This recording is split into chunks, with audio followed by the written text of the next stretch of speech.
Good morning dear students. कल हमने dot product और scalar product of two vector के बारे में बताया था। आज हम फिर से रिवाइज कर रहे हैं इसको, क्योंकि इंपॉर्टेंट टॉपिक है। तो डॉट प्रोडक्ट का मतलब मैंने आपको कल बताया था, A and B represent A dot B. आपको ए डॉट बी बोलना है, इसको read as A dot B is a scalar. ये क्या है? एक स्केलर है। विच इज इक्वल टू, ये किसके बराबर है? Product of magnitude of A and B and cosine of smaller angle between them. कल हमने आपको बताया था ए डॉट बी किसके बराबर है? मैग्नीट्यूड ऑफ ए और बी और cos of angle between them. उसको हम क्या कहते हैं? डॉट प्रोडक्ट और स्केलर प्रोडक्ट कहते हैं। ठीक है। उसके बाद dot product of two vector के अंदर हमने स्पेशल केस बताए थे।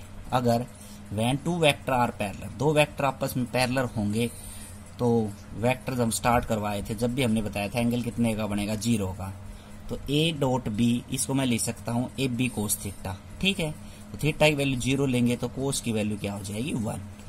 तो इसका मतलब ये हुआ कि दो वेक्टर पैरेलल के अंदर है तो उनकी यूनिट डायरेक्शन बी किसके बराबर? 1 के बराबर होगी। जैसे I dot I 1, J dot J 1 और के डॉट के 1 के बराबर।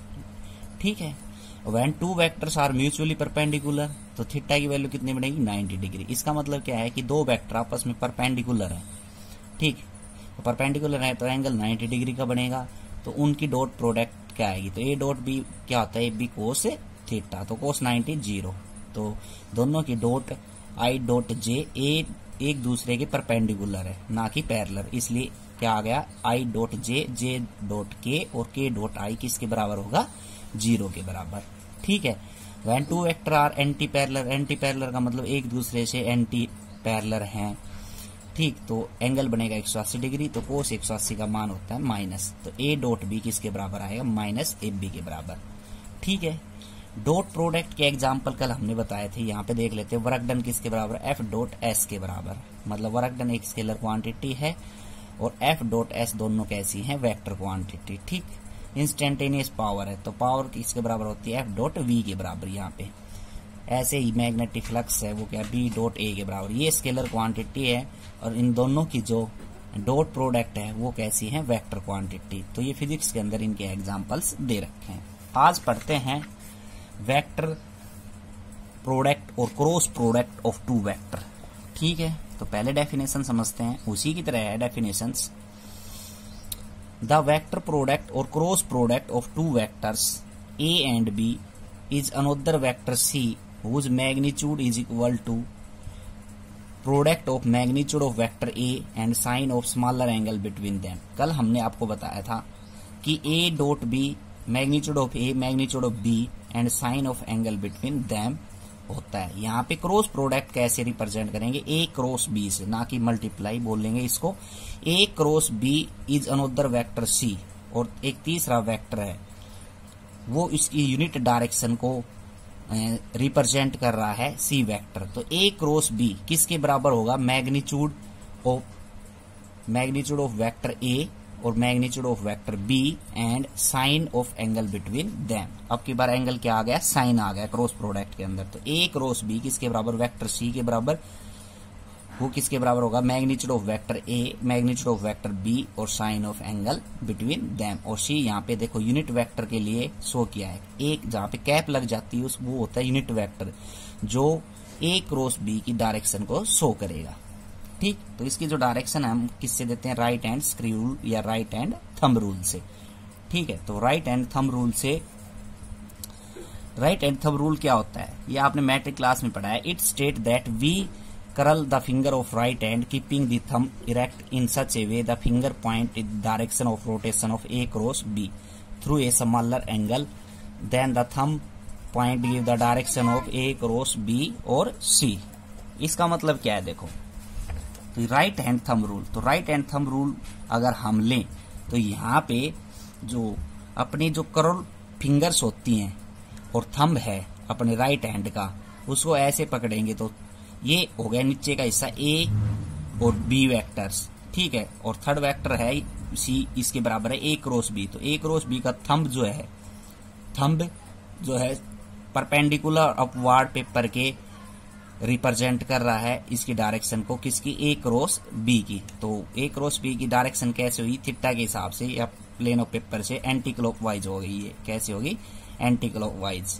अगर हम इसकी बात कर लें सी बराबर ए क्रॉस बी, तो ए वेक्टर ये है थीटा एंगल पे, बी वेक्टर ये है, ठीक। तो इसको ऐसे पकड़ेंगे या सी वेक्टर को नीचे लेके आ जाएंगे तो इसकी डायरेक्शन क्या हो जाएगी, अपोजिट हो जाएगी। तो कर्व्ड फिंगर्स क्या दे रही हैं, direction of A cross B की। ऐसे कर्व्ड फिंगर क्या दे रही है, direction of A cross B की, ठीक है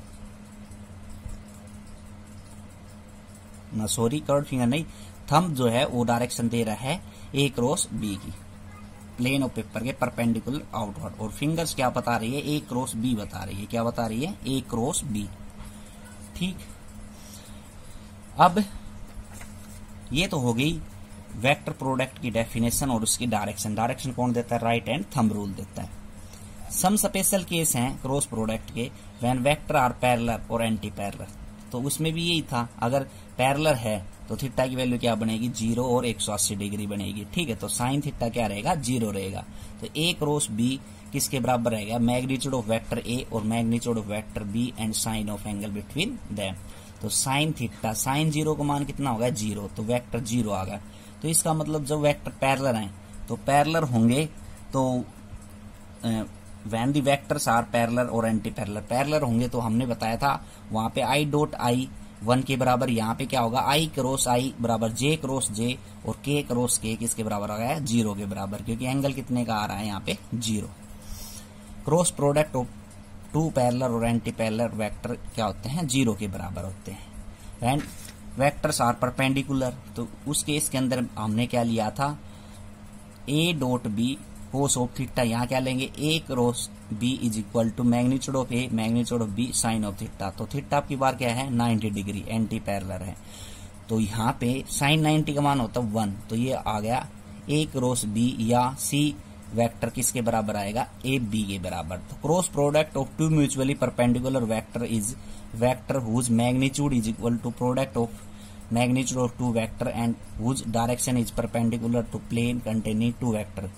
तो देखो क्रॉस प्रोडक्ट किसके बराबर आया, जब दो वेक्टर आपस में परपेंडिकुलर होंगे तो उनका जो मैग्नीट्यूड है वो उसके टू वेक्टर के मैग्नीट्यूड के बराबर होगा, और उनकी डायरेक्शन क्या होगी, प्लेन ऑफ पेपर के परपेंडिकुलर अपवार्ड। ये बात ही मैं यहाँ पे समझा रहा था कि अगर राइट हैंड थंब रूल्स को हम इस प्रकार से पकड़ेंगे, दो वेक्टर लेके थीटा एंगल के ऊपर, तो कर्व्ड फिंगर्स तो उसके रोटेशन दिखाएगी थीटा की, ए क्रॉस बी की, और थंब क्या देगा, उसकी डायरेक्शन, और प्लेन ऑफ पेपर के क्या है, परपेंडिकुलर अपवार्ड है, ठीक है।